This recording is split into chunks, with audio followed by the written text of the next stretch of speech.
Okay. All right. Thank you. All right. My husband, we had some issues this morning with me. The issues with me were me and technology. So my dear husband just came in and said, "You haven't switched on Facebook." So I've been doing my wonderful radio show without being on Facebook Live. Guys, I apologize to you. I'll quickly repeat myself as much as I can here without boring my Blog Talk radio listeners. I was wondering why I haven't seen any comments yet saying good morning. Okay. We're talking about the imposter syndrome. We have to talk about this and several other subjects before we get to authenticity. Because to be authentic, we have to drop the things that are not. You see? So one of the big ones is being something you're not, being this imposter. There are 5 ways we are the imposter, according to Dr. Valerie Young, who is a researcher on the imposter syndrome. And I think these are very good. So that's what we're talking about now. I'm repeating myself to say, oh, hello, Lisa. Okay, sweetie. Good luck with that. Our friend Lisa is packing and moving, and we are thinking about her during that transition. Bless you all. You're a perfectionist if you have this syndrome, only in your own mind. Because what I was just saying before my husband was kind enough to jump in and say, nobody can hear you, is that in consciousness, the symbol for consciousness has always been this gyre, right? A gyre spiral. And it's because one thing is always below another. And the irony here is that spiritually speaking, our perfection, the only perfection there is in the imperfection. In other words, if we are doing this, being the perfectionist in our imposter syndrome, there is no such thing on that level of energy. There's just no such thing. Hi, Mark. Hello. I'm so glad you're with us today. There's no such thing as being perfect on that level. Our perfection lies in and this is the study of consciousness that tells us this, in the deeper levels of self where we accept our imperfection and find that there is a perfection there. It's in God. God as God is an energy of love that lives in all of us. We are the aspect of God, but our egos get in the way. Our egos tell us to be a perfectionist because we are not enough. We are not right. We are, something's wrong with us, right? It's just simply us squaring off against the little kids we were. Every human does it. When indeed you do surrender later soon in this marvelous experience of the journey to self, everyone in the world goes, why did I do that for so long? But everybody does it. And such a compassion comes up for people because you did it. Everybody does it. And we do it until we don't. So what we come to learn is that the only perfection there is in a deeper level of the experience of self, not in the pretense of perfection, not in the acceptance of our humanness and saying how tragic, but in a deeper level where we find that God is all there is, that it's always been sustaining, that it has given us a sense of self as that is unshakable, and that we're all right in. No matter what, we know God is there. Now, that's where you go. But the problem with the perfectionist issue is it keeps you on the surface because it's based It's a fear-based thing. It's coming from the ego child's mind that tells you you are not enough. So we have to work ourselves to death. The problem is then we burn out. There's a lot of energy going into our cover-up, right? And we just don't need to keep doing that. So that was the first part of these 5 subtypes. And I think the perfectionism is a very important thing for you all to think about, talk about, see if that's you. We gave you some tips last week on how to get out of that. And I remember one of them that I say, so I had a client that was a painter. She's a very fine painter, and she was into that perfectionist thing. So one day she showed up for her session, and I had all my paints laid out. I'm an amateur all the way, but I have them, and I fool around with them, and I had all my brushes and all that kind of stuff, and I had it all laid out outside. It was a beautiful spring day, and I said, I want you to go out there, and I want you to paint for me the worst picture you can paint, because she was such a perfectionist. She would lock herself up and not be able to paint. I said, I really want you to paint the worst thing you've ever painted. And I said, I'm going to check on you about every 20 minutes and see what you've done. So I went inside and I worked on her, and I came out 20 minutes later, and she was still arranging her brushes in a way, right? Nobody needs to arrange their brushes. You choose one, you paint, right? That's all you do, all right? You don't need to do all this. She was stalling. She was making excuses for herself. She was being the perfectionist, and OCD helped, right? And I said, you don't get to do that. That stops right now. Paint. I want to see a painting when I come out in the next 20 minutes. And I came out, and it was a marvelous painting. It was an absolutely marvelous painting. She couldn't do a bad painting. Remember, her note was, do the worst painting you've ever done. So she was just afraid of doing a really bad painting. Do you understand? But she doesn't do one. So it's just all an excuse not to go on and get on with it and be in the energy of God and do the best you can. We've got to stop the excuses. We've got to stop all of this being something that we're not. You're here to just do your job in the purest, sweetest, most loving energy you can. You learn in that energy. Oh my. Okay. The door just opened again, and the dog just came in. Hang on a minute, and I will hand him to my husband. Will you please go? Go. I know. Everyone, he wants to say hello. Here he is. He says hello. And he is supposed to be out. Hang on. Thank you very much. The door has got to be really slammed, ladies and gentlemen. Otherwise, it does not slam, and then the menagerie comes in, and all sorts of things happen here. All right. So that's perfectionism. I think that is a real important thing to talk about. And now let's do a quick overview of Superman and Superwoman.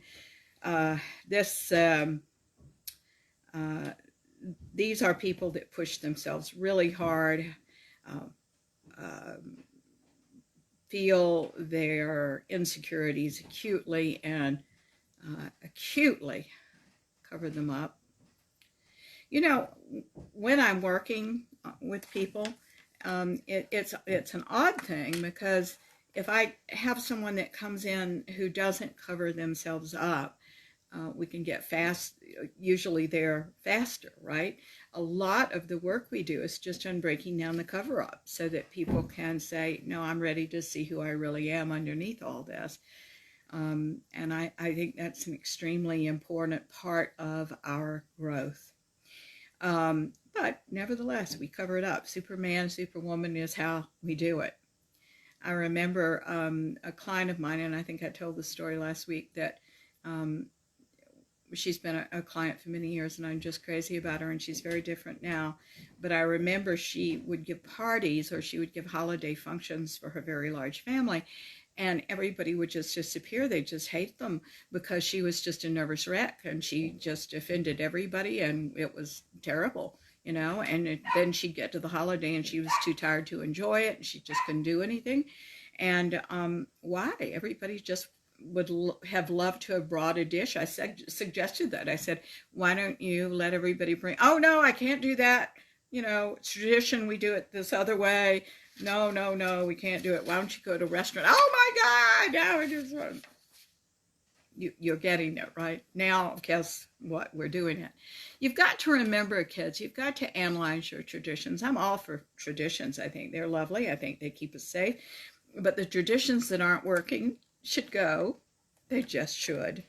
And I want you all to remember that creativity is the process of creating and destroying and creating and destroying and creating and destroying. So what doesn't work has to go. It has to be destroyed, and other things take their place that are more wholesome and more good. And I suggest that. There are no enlightened traditionalists. Understand that. A traditionalist is someone who does the same thing over and over again. You gotta think differently. All right, we've got a phone call, and then we're going to go into the natural genius, which is something that we haven't heard before, or we did, but just a tiny bit of. Hang on just a moment. Let's go to our phone call. This is a 519 exchange. To whom am I speaking? Hi, Martha. It's Jennifer. Hey, Jennifer. How are you, darling? I'm good. I have a question, and I like that you're talking about people being inflexible, but it's like you got to jump on the wave, but some people just don't know how to jump on that wave. Yes. Well, it's not a question of not knowing how. I think it's a question of getting in the way. They literally get in the way. They can confuse themselves with their getting in the ways, but I think there is a natural phenomena of jumping on the wave. I love that. I often use a surf image, not that I surf, because I think it really is, God keeps you on that cutting edge of the wave as you surf in. That's how I often use it. So it's interesting that you're coming up with that analogy, because it's very much like that. What else, Jennifer? What else would you like to share with us today? Well, I had a job for a bit, and then they decided I wasn't fit for it, and I was let go. And I do volunteer work for hospice, so I'll sit with people as they're passing. But the job was kind of getting in the way of that. So I sort of jumped back on the wave, back to the hospice thing. However, that doesn't seem to pay the bills. And normally I'm okay because I know that I'll be provided for. But lately I've been sort of questioning, do I need to start making money? Well, you do. It's a fact of life that we need to make money, right? Yeah. Jennifer, when I tune into you, and by the way, I think hospice was one of the most wonderful institutions. It's just fabulous. And they certainly helped my mother and my father when their times came. I just think it's a great thing. So good for you. Let me put that on the table. But I think that you are someone, my darling, who's never thought of herself as a commodity. You don't know what you do well. That's what Spirit's telling me right now. They don't know what you have. You don't know what you have that is different from what other people have. And you do have that. You very much do, but you've never thought of that before. I'm going to recommend an exercise for you and for other people in the listening audience, and that is this. When we get off the radio, I want you to sit down and I want you to write down And Kat, yes, here I am. I'm so sorry, all of you, that I was late starting this morning on Facebook Live. I was doing the radio show, but I didn't realize I'm technically challenged to the max. I didn't realize I hadn't turned it on. It took my dear husband coming in saying, turn it on, for me to do so. So my apologies for being late. All right. Here's the exercise that I'm recommending right now. I want you to write down everything that you've ever enjoyed. Now, this doesn't have to be just work. It can be aspects of certain work. It can be things that you did avocationally that were not work at all. They can be hobbies. They can be anything. But something that you really enjoyed. I want a list of all those things. And then I want you to walk away from it for a little while if you don't see this right away, no more than a couple of days. I want you to cogitate on it. I want you to ask God to bring up what every single one of those things had in common. Because what they had in common is an essential part of who you are and what you want to do. Now, I can only give you an example that is my example about me. I acted. I liked to write from an early age. And I didn't always make money doing these things, by the way. I like to talk to people. I like to find out their stories. I was a glutton for psychology. What else? I love animals. I love nature, particularly the mountains. I've always loved lakes above all bodies of water. I love beauty in all its forms, and I love color. I could probably go on and on and on. Those are essentially me. I don't think I could live without some of those things like beauty and that kind of thing. Okay. Looking back on that, I saw that the thing that all of that had in common is I wanted to express more of the beauty and that kind of thing. And I cared a lot about people, and I wanted to make their lives better. I wanted to either make them laugh if I was in a stupid comedy. I wanted to make them laugh and think if I was writing a book. I wanted to make them, and I've written plays and television shows. They all have the same thing. It's unity. It's man's potential. That's what I do. So that gives me an idea of what I have that is essentially me to develop. I also recommend, and I think I might have recommended this last week and the week before, but I'm going to say it again. I think you very much need to know what your Myers-Briggs is, Jennifer. This is a test that was... I do, yeah. Yeah, what are you? It's funny because I was just having this conversation, but I think it's ENFP. You are an ENFP. I'm not ENFP, yeah. Okay, that tells us a lot, doesn't it? I am an INFP. Mm-hmm. That means I'm the introvert and you are the extrovert, but we are enormously sensitive. And one of the things about the FPs is interested in what people are because it contains an essence of what we have to do. You're not going to enjoy any work where you're not doing something that contributes and makes people's lives better. That's the FP part of this. You know, we want to help. It's not an accident that you are doing hospice and volunteering for hospice.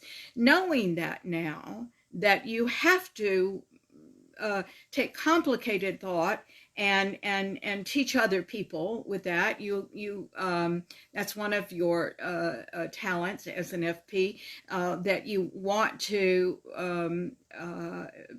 contribute in profound ways to people's lives in terms of going and getting a job. Do you understand? Or creating one, by the way. that's, I think, where I'm at, is the creating the job, and it is I know my whole sole purpose is to be of service and make people's lives better. That's exactly right. And Spirit has just told me that you're very thoughtful. You're not at all. And by the way, the woman that created Myers-Briggs was an INFP. That's just one letter off. I'm the introvert, you're the extrovert. And all that means, by the way, to anybody that's listening, is that I get energy. Martha, as the introvert, gets energy from being alone. I have to be alone and renew. You get energy from talking to people and being with people. It's just an energy source. That's the difference between an introvert and an extrovert. That's all it is. The truth of the matter is we all have to do everything, you know? You do need your quiet time, and I do need to be with people as well. But it is the balance that and the knowing what we need that keeps us balanced, you see? Okay, that said, Jennifer, I think that you are well on your way to finding this. It feels to me like there are a few other things too, as a matter of fact, that need to be put in place. I don't know what. Maybe an idea, but I think you'd be a marvelous counselor. You'd be a marvelous, you'd be great. I want you to look at what you already know and see what you could teach of that, because I think this is about your entrepreneurship rather than your going out and working for IBM, you know? Okay, I've written all this down, and it makes sense. And I do have to reflect back. And I think the E and the I are like, it's like 51% E, 49% I. Okay. So. Well, you know that's marvelous. That you know that. That's what I'm saying is marvelous, because whatever we are, if we can just know what we need, that's a big step to knowing now what we need to do. And that's a big step to knowing who we are, essentially. That's different from other things. So, and then the irony is then that gives us a larger experience of doing this. We have to find out who we are first. So that's what we're talking about. And drilling down to who you are and what you have to give, and what knowledge you have to give, what of yourself you have to give, who are you, and then putting that into some sort of working form for you and for other people. I think you're going to be fine, but I do think this has a lot to do with your entrepreneurship. I think you are very smart, and I don't think you are self-deceived. I think you are getting there. So keep going. Think about what you want to do. Do the exercise that I'm asking you to do. Find out what you have in common, you know, what you've always loved, and don't be bold enough to go and get it, because if that's what you're supposed to do, that's what you're supposed to do. You know, a lot of people talk themselves out of these things. You know, Jennifer, a lot of people talk themselves out of these things. I have clients from time to time, and I'll say, why don't you do this? Oh, I couldn't do that because of this. Why don't you do this? Oh, I couldn't do that because of this. And it's like they don't ever even open the door before they've talked themselves out of it. We can't do that. We have to go do it. Everybody's afraid. The people that you most admire are the ones that just get up and do it anyway, you know? You're one of those folks, by the way. Yay! Yay! So go do it. Okay, thanks a lot, Martha. All right, darling. Much success, and I want to hear all about it, okay? I will. Thank you. All right, bye-bye. I always love talking to Jennifer. Let's go in to talk about the natural genius, shall we? The natural genius is the third one that will twist you up. Here we go. This Dr. Young, Valerie Young, says people with this type believe they need to be a natural genius. As such, they judge their competence based on ease and speed as opposed to their efforts. In other words, if they take a long time to master something, they feel shame. These types of imposters, she goes on to say, set their internal bar impossibly high, just like perfectionists. But the difference is, natural genius types don't judge themselves based on ridiculous expectations. They also judge themselves based on getting things right on the first try. When they're not able to do something quickly and fluently, the alarm sounds. Now again, what is that alarm? I'm going to say from my experience, this is always a self-attack. It never becomes about, French is hard, learning French is hard. It becomes, I never can remember these things. I have been bad at this subject my whole life. I am in some way a failure, and these self-attacks have got to stop. Every one of these things result in self-attacks, and it is the self-attack that makes these things so entrenched and so awful, because you're making a pronouncement on your whole life, not just on something you couldn't do very well. Okay? All right. So Dr. Young goes on to say that some of the characteristics are you want a straight A and a gold star in everything you do. People of the natural genius type were told frequently as a child that they were the smart one or the special one in the family or in some sort of peer group. You were the smart one, you were the best one, you were the special one. People that are natural genius types really dislike having any kind of mentor.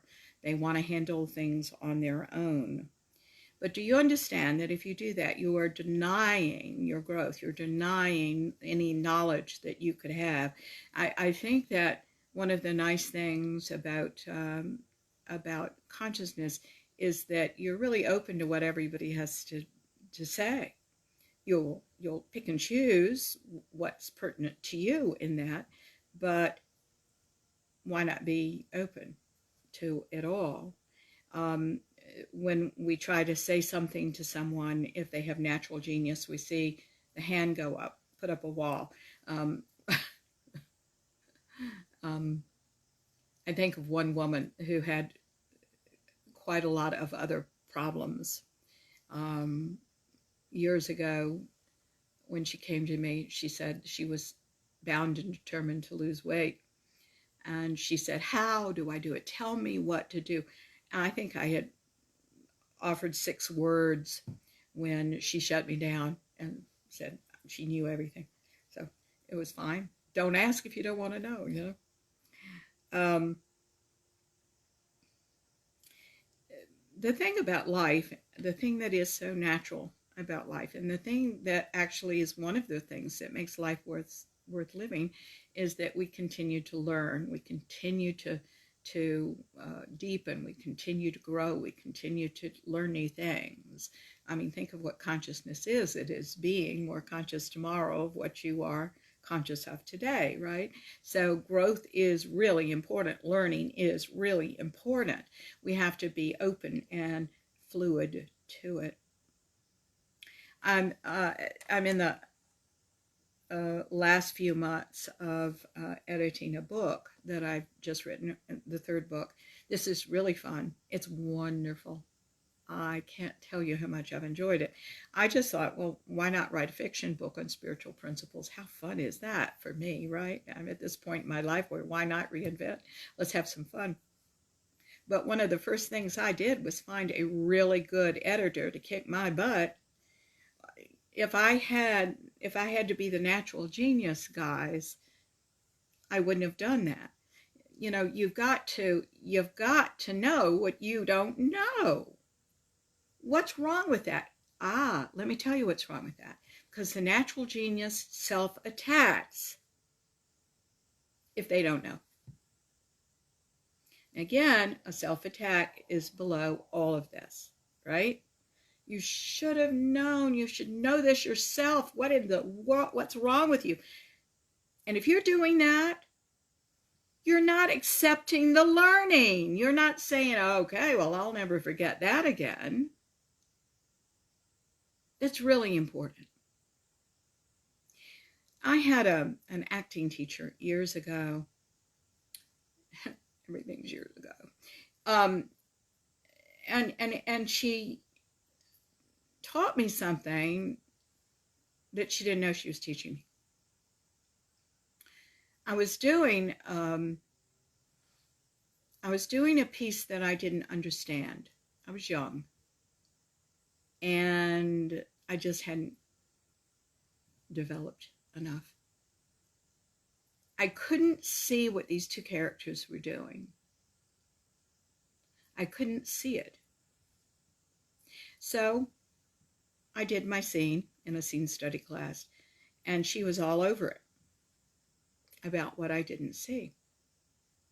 And I remember saying to her, oh, why can't I see these things myself? And she pretty much shut me down and said, you'll never forget this one. When she said that to me, somehow it clicked into place. Stop the drama, for God's sake, my personal drama, by the way, and learn something here. And it has been a real mantra to me ever since. That's really important. You can either be dramatic or you can actually do something about it. So guys, don't fall into drama. Do something about it. Dr. Young goes on to say, when faced with a setback, does your confidence tumble because not performing well provokes a feeling of shame? Look, it's a tricky thing here, because nobody likes to fail or fall on our faces. We all have. It's part of our humanness. The thing is, it's not a mistake if we learn something, right? Okay. But what happens with these issues, with this imposter syndrome, the whole reason that it is so entrenched is that we self-attack instead. And so there's nothing to do. If you really make yourself, just awful, and you give a pronouncement on your life, you, you are going to entrench. The whole point is you're entrenching the imposter syndrome for the next time, because you've got to pretend you're more, because you've just said you're an abject failure throughout your life. There's nothing to do but, you see, this self-attack feeds the fire that becomes your imposter syndrome, and the next time you do it. So the very thing that you're trying to avoid is the very thing one does, and you continue on with the imposter syndrome. I hope you can see that. I hope I'm explaining it well enough. And the next part that Valerie Young says is that people that have the natural genius competency, want to avoid challenges because it's so uncomfortable to try something new they're not sure they're great at. And that's part of this as well. I can think of one person in particular that I know that does this. She lives the smallest little life because she's really avoiding anything she might not do well. She doesn't want to take any risks. She will not realize that in her life. She just goes kind of round and round and round in a dramatic circle because she doesn't want to fix this. You see, she's very much into the image of the natural genius. All of us, and Valerie Young certainly posits this, and I think it's a good one, is that we are all works in progress. I'm a work in progress. Everybody's a work in progress. Everybody, no matter what they look like, is a work in progress. For God's sake, let's accept this about ourselves, because the important words to accept are in progress. You know, it goes along with our definition of God in my system, which is God is infinite and ever expanding set of truths, always in motion, always in motion. That's progress, right? And so you must go with and realize there's more, and not have these dogmatic positions that insist that you be one way or another, and that you have to cover yourself up and have an image. And it's just so much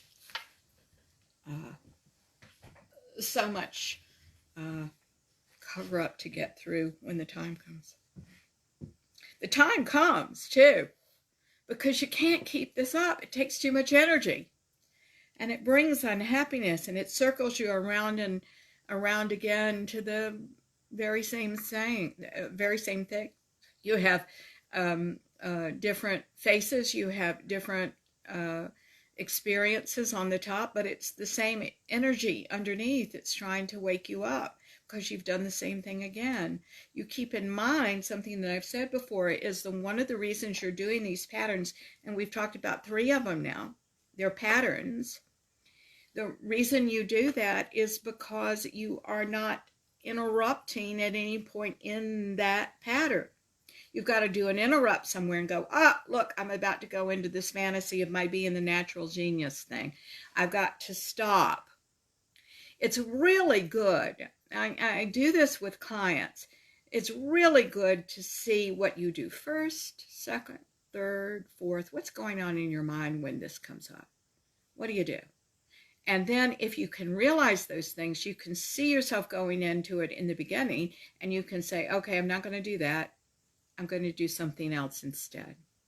For example, if you are the natural genius and you know you have that pattern, instead of saying, I'm not going to have any help, you go find the finest help you can get and study with them. You see? If you're the perfectionist, go paint a bad painting. Go do something and try to do it poorly, because it has nothing to do with your perfectionist issues that you do something well. That's who you are. That's why my friend painted such a good picture when she didn't try. It has to do with the God coming through her, not with her issues of perfectionism. That didn't give her full expression, and she had thought it did. We're in psychology, you are always making bad things good and good things bad. You all realize that? So it's important for you to realize how you're doing that. Moving on. Let's go to the soloist, because I'd like to get through these things today.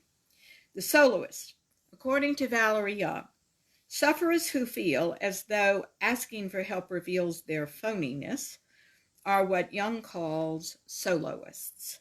It's okay to be independent, but not to the extent that you refuse assistance so that you can prove your own worth. Now, that sounds a lot to me like the natural genius, but not in the extent that they are alone. A lot of these people, and I do know several soloists, bemoan the fact that they're always alone, that they always have to do things alone, that their life is alone. And it's a self-identity. Be careful that you're not identifying with something like that. You see, we have to be careful. Sometimes we don't realize that the reason we're not putting things down is that our identity is wrapped up in them. You can't put anything that your identity is wrapped up in. If you think of yourself as the lone wolf and the soloist, you are not going to do anything else, because who are you if not that? Well, you better find out, because you aren't that. It's an illusion.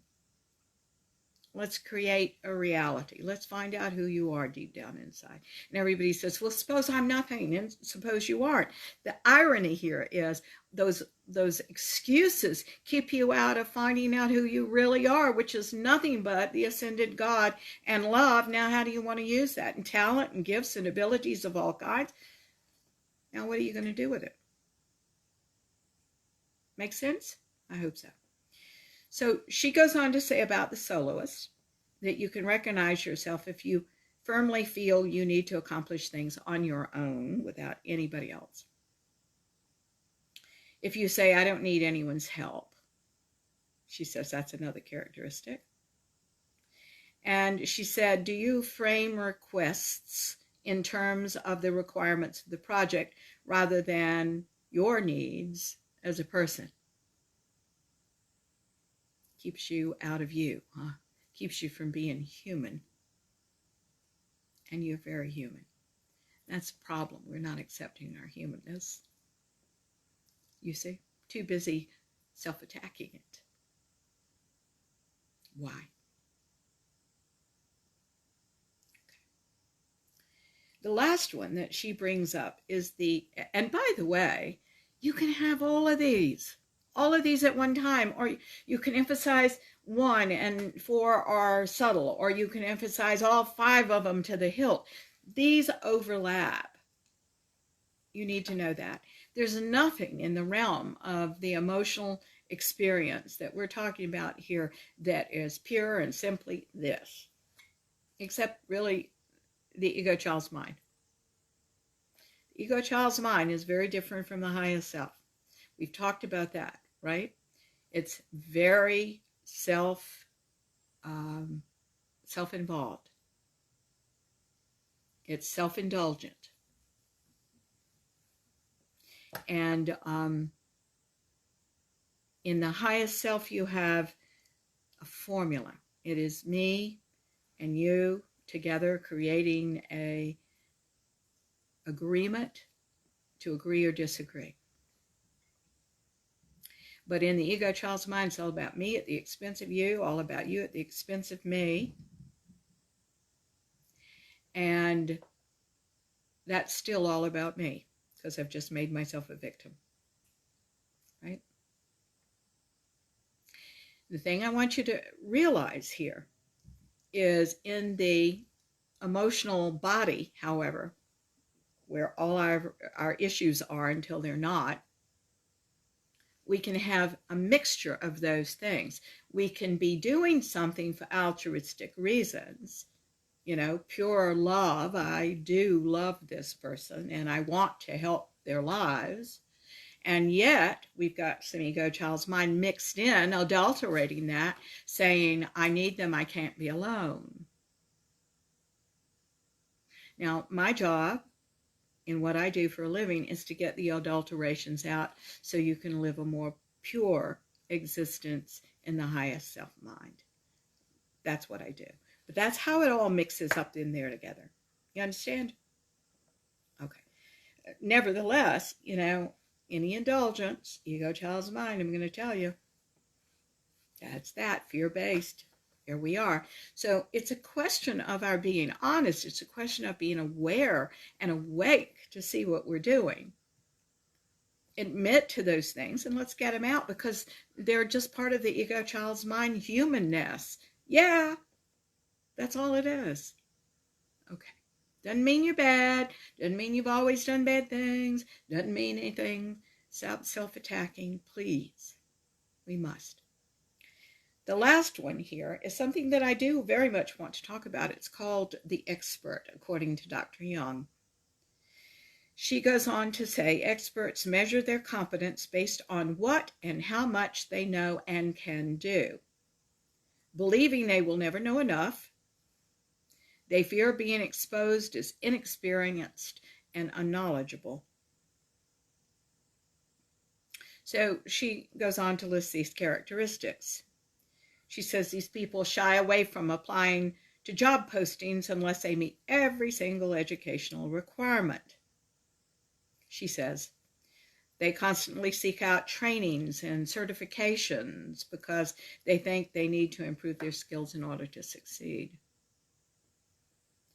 And these people are in the role from time, even if you've been in your role, whatever your role is, from time to time, she says, you can relate to feeling like you don't know enough.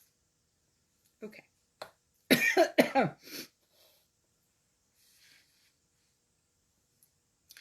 I don't believe anybody is an expert. I don't believe anybody's an expert. I'm not an expert.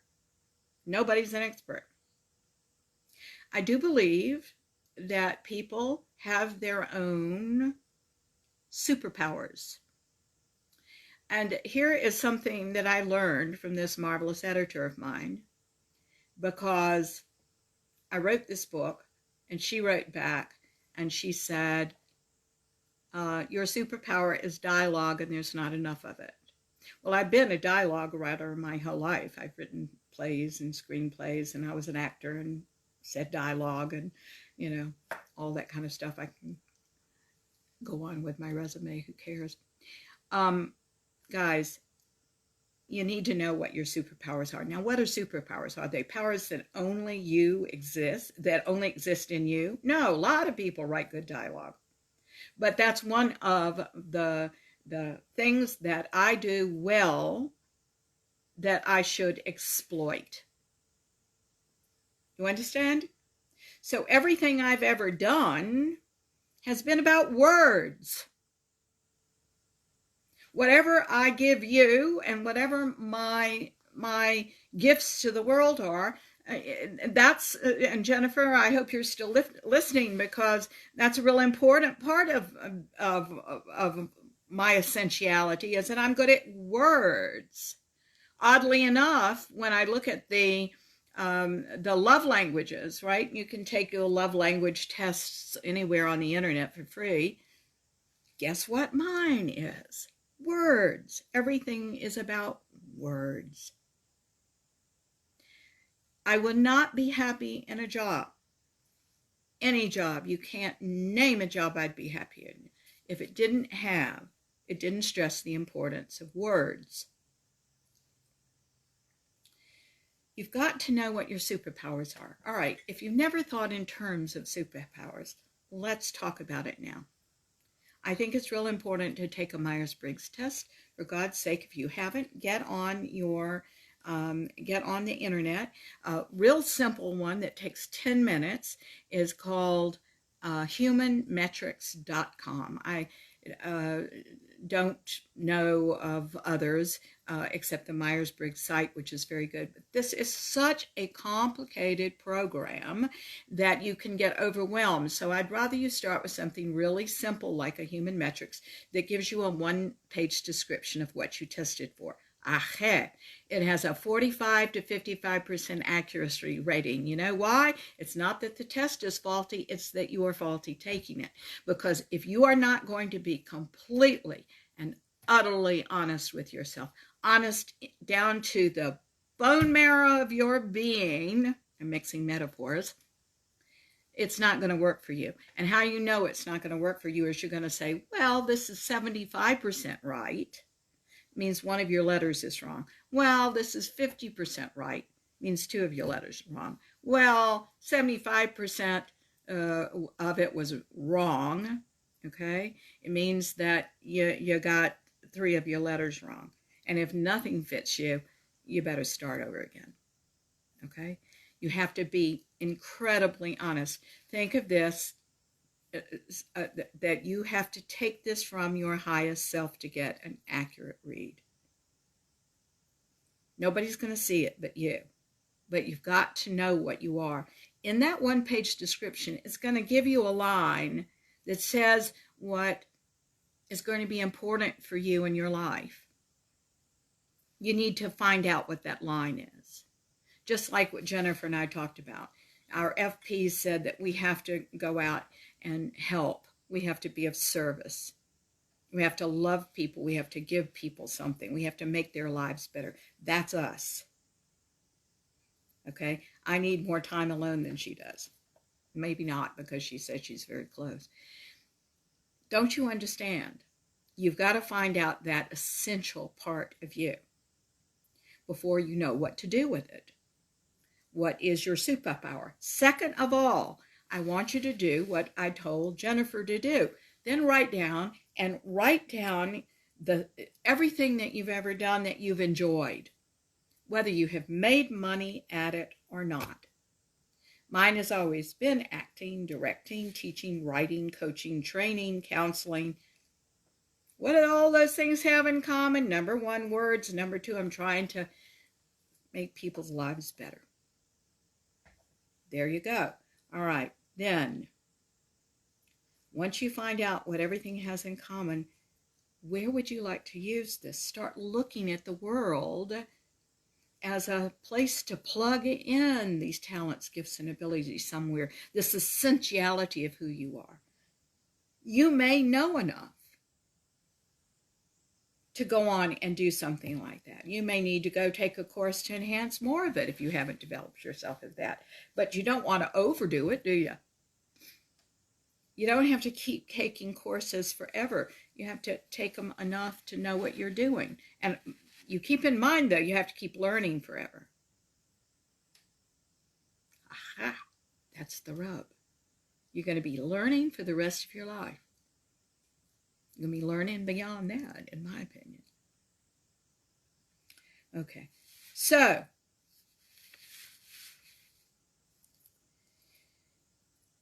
she goes on to say, let's go back to what she's saying because I've got 17 minutes more.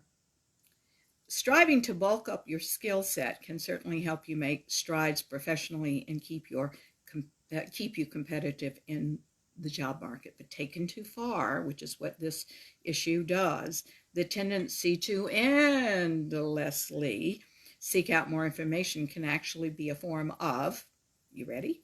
Procrastination. She says, start practicing just-in-time learning. This means acquiring the skill when you need it. For example, if your responsibilities change, rather than hoarding knowledge for false comfort. I think that's so important. You know, and I want to say, you know, just as an aside, I think this is how young people get in trouble with their with such high debt for their educational experience. Holy Moses, kids, wake up. You know, I come from a whole different thing. I mean, I think education is just great, don't get me wrong. But my family believed in learning everywhere. I mean, I think that was part of my artistic upbringing in my family. My uncle was a concert pianist, and everybody dabbled in the arts in my family. My grandmother was an actor. So you learn everywhere. You don't just learn at school, you see? And I think for years, the school systems have promoted that theory that you have got to have a college education. But if you are really, really good at what you do, have you ever looked at all the people that don't have a college education have done really well in the world because they're smart people and they've made the most of their talents, gifts, and abilities, and they've continued to learn their way? You can't make absolutes on top of people like this. And the people that have bought it are now, a lot of them are in financial trouble. All right, let's keep going. She says also about this pattern that there is no shame in asking for help when you need it. Absolutely. If you don't know what to do, ask a coworker. Absolutely. If you can't figure out how to solve problems, seek advice from a supportive supervisor or a career coach. Absolutely. Mentoring junior colleagues or volunteering can be a great way to discover that she says, the inner expert. I say that you will discover your superpowers. I don't like the word expert. I think the word expert in any context puts you on a pedestal, and if you're on a pedestal, it's a long way down. So just find out what you do really well and do it. That's what I recommend. All right. But she's right about this. Mentoring or teaching or volunteering, one of the things I've noticed for years is when I learn something, I want to teach it. When I learn something, I want to teach it. real important. Like the superpower of me writing dialogue. Gosh, I never thought of it in those terms before. All of a sudden, it opened up this whole thing I'm talking to you now. You see? Okay. If you, she goes on to say, and I think this is important, if you at one point or another chalked up your accomplishments to chance, to charm, to connections, to manipulation, I'll say, to any other external factor, it is unfair and unkind to you, and this is one of the ways I'm going to put on the table that you are being harsh to yourself. It's one of the ways you're being very harsh to yourself. We've talked about in this experience of these radio shows that you are being harsh to yourself. And I've never said, here's how it looks. But I'm going to tell you right now, here's how it looks. This is being harsh to yourself. Anything that you're doing to not be real is being harsh to yourself. Anything you're doing to tamp down those feelings, like drinking a bottle of wine at night and passing out, or anything else. I don't have a moral judgment about that. That's not what this is about at all. It's just that you're actually going 180 degrees opposite what your body's trying to get you to do. That's never going to feel good. And all this, guys, the whole reason you're here is about being happy, finding yourself, and contributing to this glorious, diverse place called our world with those gifts and abilities. Well, we have 12 minutes to go. So I'm going to stop there and say next week, I think what we'll talk about is how to recognize you're not happy. How can you be authentic if there are places that you're not happy, right? And we're, again, everything is barreling toward authenticity in one way or another. I want to thank you so much for listening to our shows. And will you do me a huge favor?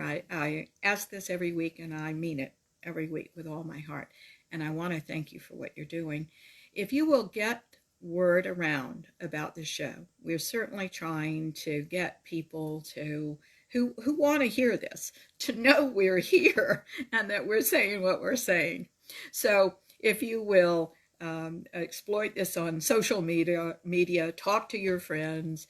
I think that on Blog Talk Radio, if I'm not mistaken, it used to be this way anyway. I have a different screen than you do, but I think there is a way you can post these shows to social media.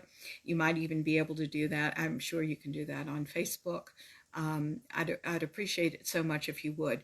And keep in mind that all of our shows on a variety of topics, and we must have done 100 of them, are all posted on YouTube. If they don't make it to YouTube, it's because our technology went down in some aspect. So once in a while, you'll see that the show will be on Facebook Live and not on Blog Talk Radio, on Blog Talk Radio without being on Facebook Live, but whatever is there gets posted to YouTube. And it means a lot when you like us, befriend us, follow us, and I've left one of them out. Whatever, you know. I just don't do it that often. But if you will make sure that these things get around, that really helps us very, very much. Increase our audience so that people can get this teaching. I am crazy about all of you that listen and write in, like Mark and Kat and Lisa and our dear friends, and Jennifer, thank you so much for calling in. It means the world as I'm doing these shows. I want you to know that. And bless your hearts. I hope your lives are just becoming wonderful, okay? In all sorts of aspects. So let's do a quick prayer, all right? Dear God, who is all there is, you who are all we are, and all everything is in this world, we thank you so much for the people that are listening to the show, for the lessons that are here, for the clarity that is occurring now in all of us about what we must do next. We thank you so much for everything. as we open to a deeper aspect of ourselves as love without the complications of the ego child's mind. We thank you so much for our discernment and our being practical and our seeing things realistically, especially ourselves, that we seek who we really are authentically through our knowledge of values, through our challenging the faults. We open ourselves now to a higher level of energy, a higher level of frequency of who we are as the Ascended God. We are the aspect in this wonderful world of so many aspects, infinite aspects. We say this now, knowing these things are fully so, and integrated in us throughout the week. We say this prayer in your name, in the name of the Ascended Masters, our love-centered guides and friends, and in the name of each and every person listening to this show. We keep them all in our prayers. And so it is. Amen. Thank you so much for everything, for listening. And we'll see you next Sunday at 10 o'clock, and I'll try to be on time. Yes, my dear cat who listens to the show, thank you, Cat, said, "Here you are." Thank God, you know. Well, it was me punching the wrong buttons this morning. I'm so sorry. It happens before I've had my coffee, my trusty coffee. All right, guys, take care of yourselves now. Have a great week. All right. Oh, thank you, Cat. I enjoyed being with you too. You'll take good care of yourselves. All right. Bye-bye.